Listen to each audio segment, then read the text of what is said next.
well. No, not content with that. They now include my little dog Bella.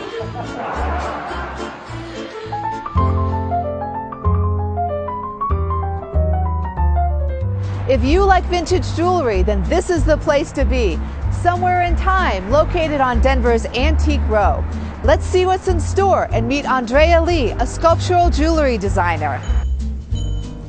Hi. Hi. How are you? Good. So tell me about the pieces that you have been picking out for your designs. So I've been picking pieces that I think will go together, different components that I think will play well together with color, texture, and make for a very interesting piece. When I shop for vintage stuff, I look for stuff that you wouldn't necessarily think would go with something that does. So I'll look for the set of three, the brooch and the matching earrings that have been together forever. So I'll start with a basic color palette, but then I will troll the entire store because there's gonna be components that you wouldn't expect to go with it that go great with it. I mean, I've surprised store owners often where I'll select something and then I'll just select something completely different out of a different case and put it together, and it works. First time she came in, I had no idea what she was doing. And then she has a very quick eye, puts her designs together right off the bat. The shoot in the Springs was a shoot that I did for Flair magazine, and the only person I would have wanted to do that shoot with is my friend Gina Velarde, who is a very talented clothing designer. This is a perfect kind of in-betweener. This is cocktail hour, you know.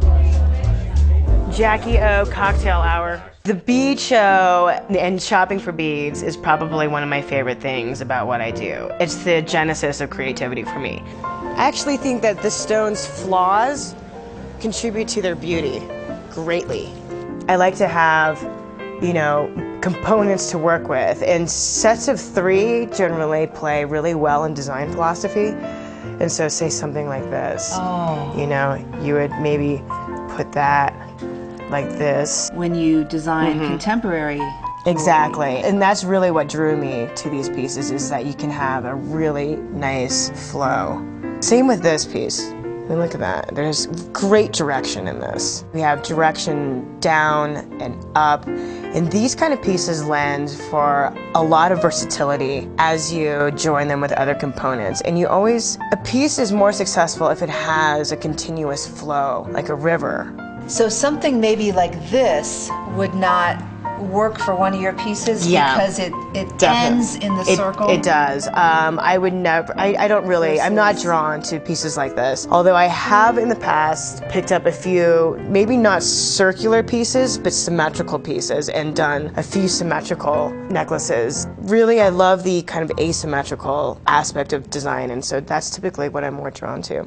The vintage line began for me when I had a lot of commission pieces come my way, where people wanted me to incorporate an old piece of jewelry that was significant to them in their jewelry box. A lot of these pieces, people had a lot of nostalgia wrapped up in them, but they weren't modern, or they were broken, or they just weren't wearable. My aesthetic is something that I developed over the years. As a young designer, it's something that it was my main focus to kind of define for my line. What is it going to be that is going to be recognizable as my brand later on as I become more developed?